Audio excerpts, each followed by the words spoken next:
আজি Golaghat MSR theatre society প্ৰেক্ষাগৃহত জাচিংফা সাংস্কৃতিক গোষ্ঠীৰ উদ্যোগত ভাৰতৰত্ন সুধাকণ্ঠ ডক্টৰ ভূপেন হাজৰিকাদেৱৰ জন্ম শতবাৰ্ষিকীৰ উদযাপনৰ উপলক্ষে সুধাকণ্ঠগৰাকীৰ স্মৃতিত এভাগী গীত মাতৰ অনুষ্ঠান অনুষ্ঠিত কৰা হয়।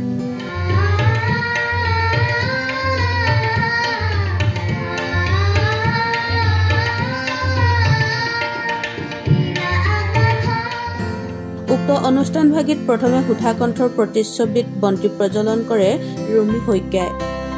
আয়োজিত প্ৰতিযোগিতাৰ বিচাৰক হিচাপে উপস্থিত থাকে ৰহিমউদ্দিন আহমেদ আৰু দুৰ্গাধৰ নিয়োগ।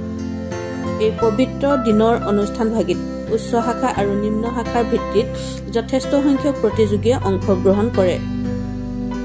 প্ৰতিযোগিতাৰ শেষত বিজয়ী প্ৰতিযোগীক একোখনকৈ প্ৰমাণ পত্ৰ প্ৰদান কৰা হ'ব বুলি আয়োজক সমিতিয়ে জানিবলৈ দিয়ে।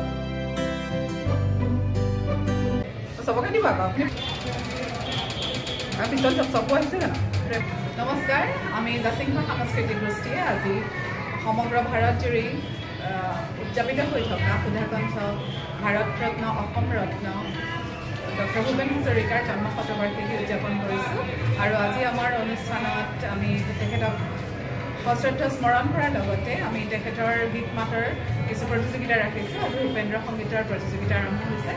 আমাৰ প্ৰতিযোগিতাসমূহ 3টা শাখাত বিভক্ত কৰা হৈছে আৰু প্ৰতিযোগীসকলে ইয়াত বিভিন্ন সংখ্যক প্ৰতিযোগী আহিছে আৰু সংখ্যালৈ আমাৰ এভাগী পুৰস্কাৰ বিতৰণী সভাৰ লগতে সৰুকৈ এটা সাংস্কৃতিক অনুষ্ঠান ৰাখিছে।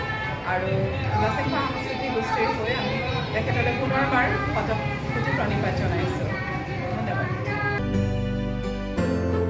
গোলাঘাটৰ পৰা পল্লৱিকা বৰুৱাৰ ৰিপৰ্ট, সময় অসম।